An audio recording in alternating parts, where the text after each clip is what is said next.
Blood drips onto pristine marble floors as Mai stares at her reflection, horrified. Her hair, once her crowning glory, writhes like black serpents in the mirror. But it's not her hair that makes her scream. It's what she sees tangled within it. Faces, dozens of them, their mouths open in silent agony, their eyes begging for release. Women who came to the Ethereal Salon seeking beauty, but never left. The mirror cracks as her hair pulses with hunger. Each strand whispers with the voices of the dead, "Feed us, Mai. Feed us like she taught you." But this was never about beauty. This was about something darker, more ancient. Something that would use these women's vanity to unleash a horror beyond imagination. And it all began the night Mai discovered what really happens to Madame V's special clients when the salon doors close. The night was heavy with a storm that threatened but never came, the air thick with unspoken omens. Mai walked home under flickering streetlights, her small form dwarfed by the opulence of the Ethereal Salon looming behind her. It was the kind of place where women arrived in limousines and left with hair that seemed to shimmer like woven moonlight. For Mai, it was a palace she served in, not lived in. Her dreams stretched as high as the salon's gleaming chandeliers. But her reality was tethered to the broom she swept the floors with, each stroke a reminder of how far she was from the life she longed for.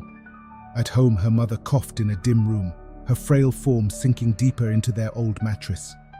Bills piled up on the rickety table. Mai whispered to herself, "One day, Mama, one day, I'll make you proud." But pride alone couldn't pay for the medicine her mother so desperately needed.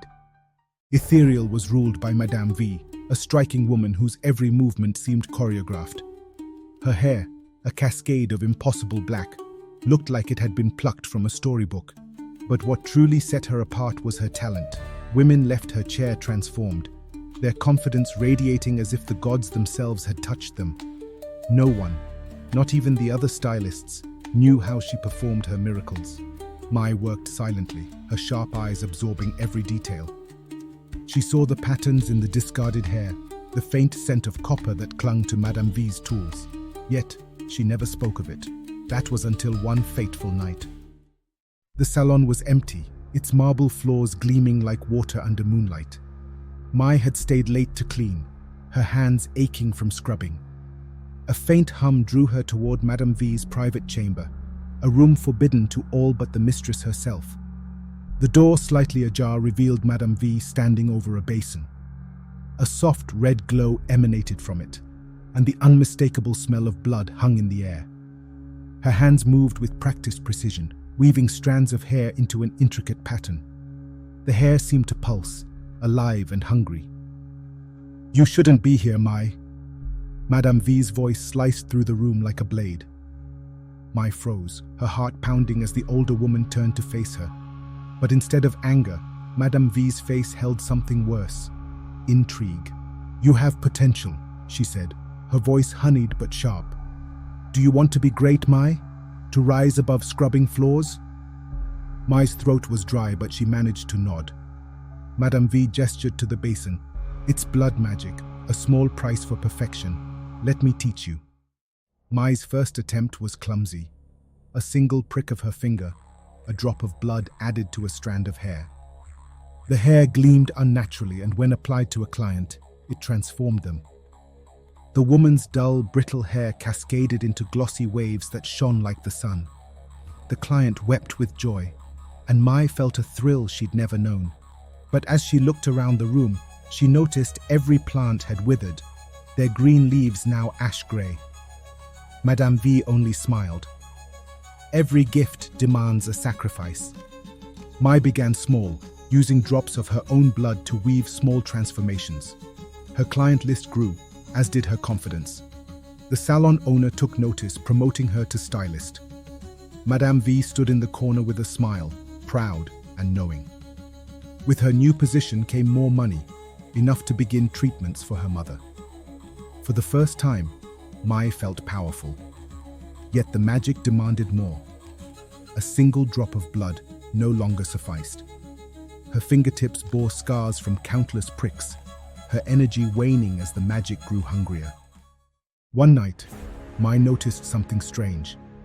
Her hair, once dull and lifeless, now gleamed with an unnatural sheen. She awoke to find it moving, tendrils curling and writhing as though alive. At first it was subtle, but soon it grew bold, wrapping around her wrist or brushing against her cheek as if it were hungry. Madame V's voice echoed in her mind. Every gift demands a sacrifice. Mai tried to stop, but the hair wouldn't let her. It tightened its hold, dragging her body to the edge of panic. She felt its hunger gnawing at her soul, its relentless whispers filling her mind. Her heart raced as the realization sank in. She was no longer in control, and each attempt to resist left her weaker, both in body and spirit. When she denied it, it coiled around her throat in the dead of night, a silent warning. Desperate, she fed it drops of her blood, but its appetite grew insatiable. It wanted more. The detective came to the salon one evening, his eyes sharp and probing. "There have been disappearances," he said, showing a photo of a young woman. Mai recognized her immediately, a client whose hair she had transformed weeks ago. Her heart sank. Madame V dismissed him with a wave, her charm disarming him. But Mai knew the truth. The missing people weren't just gone. Their essence had been drained away in agonizing silence, their souls trapped within the swirling strands of hair that now adorned others. Every strand held their despair, their final moments etched into the magic. And Mai could feel their torment echoing in the room like whispers from the grave. And now, Mai was complicit. One night, her mother, growing stronger with the treatments, stumbled upon Mai feeding her hair. The look of horror on her mother's face broke something inside Mai. "What have you done, child?" her mother whispered, tears streaming down her face. Mai tried to explain, but the words sounded hollow even to her. The weight of her decisions pressed on her chest like a stone, each syllable she uttered crumbling under the burden of guilt. She wanted to beg for forgiveness, to undo the monstrous choices that had brought her here, but all she could feel was the sinking realization that no apology could wash away the blood. "I did it for us, Mama. For you." Her mother shook her head. "This is not salvation. It is damnation." Broken and desolate, Mai rushed to the salon. The streets were loud with traffic as people prepared for the much popularized solar eclipse. The news had made it an event, but many elders warned that this was a bad omen. The city felt tense and a dark sense of unease hung in the air. But her desperation and sadness pushed Mai on until she reached the Ethereal Salon. The salon was empty, and as Mai walked towards Madame V's chamber, the truth came crashing down. Through a crack in the door, she saw a collection of tomes and a glowing diagram carved into the floor, a solar eclipse symbol surrounded by intricate runes. Madame V, speaking to herself, or perhaps an unseen entity, revealed the horrific plan. The magic wasn't just about beauty, but power. During the solar eclipse, every client enhanced by the magic would become a vessel for an ancient entity known as Irakan, the devourer of life. The blood drawn from the rituals wasn't merely consumed, it was stored, feeding Irakan's awakening. Once unleashed, it would consume the life force of everyone marked by the magic, leaving their bodies as lifeless husks. Mai stumbled back, her chest heaving as terror overtook her. She thought of her mother, who had unknowingly benefited from the cursed magic, and the countless clients she had touched. Each face flashed before her eyes, their trust now a heavy weight on her soul.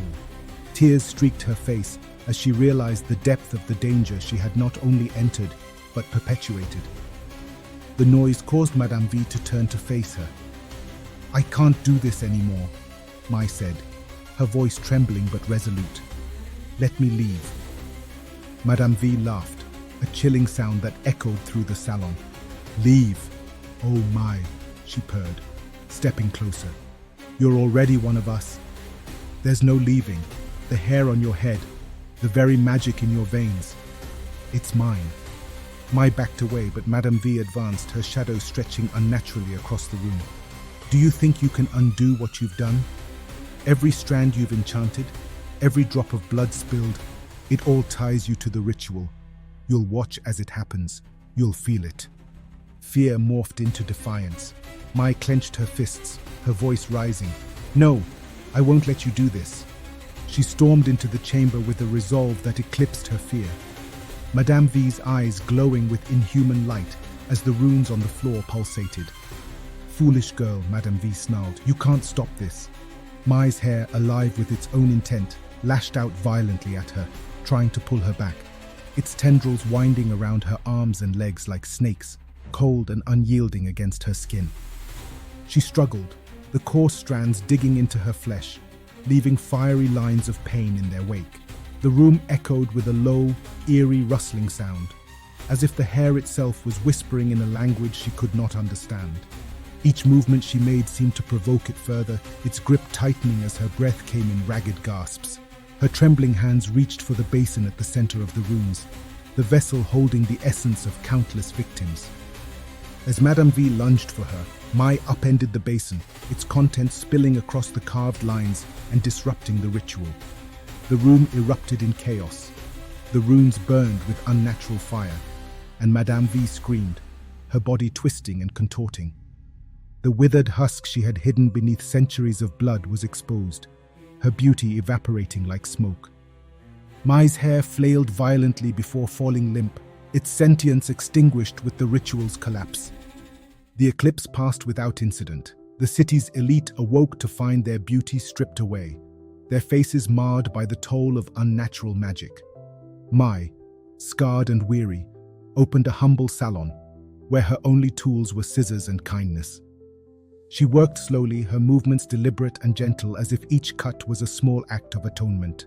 The salon was modest but warm, its walls adorned with simple decorations and photographs of smiling clients. For the first time, Mai felt a sense of peace, knowing she had broken free from the darkness that had once consumed her. Every scar on her hands, every brittle strand of her hair, reminded her of the price she had paid and the lives she had saved. She reflected on the twisted allure of power and beauty, vowing never to let greed overshadow her compassion again. In her quiet space, she found the strength to rebuild, one act of kindness at a time. She had learned the hard way that beauty built on blood is a curse. True beauty comes from compassion, not sacrifice. The pursuit of vanity and power at the cost of others leads only to ruin. Some say beauty has a price, but for Mai, that price was measured in blood, souls, and broken mirrors that couldn't hide the monster she'd become. Next time you're sitting in that salon chair watching your reflection, ask yourself, how far would you go to be beautiful? And what whispers might you hear if you listened closely enough? We've all sat in that salon chair, desperate for that perfect transformation. What's the wildest thing you've ever thought about doing to achieve that perfect look? This is a safe space. Share your story below, like and subscribe for more folktales from African mythology. Love to you all.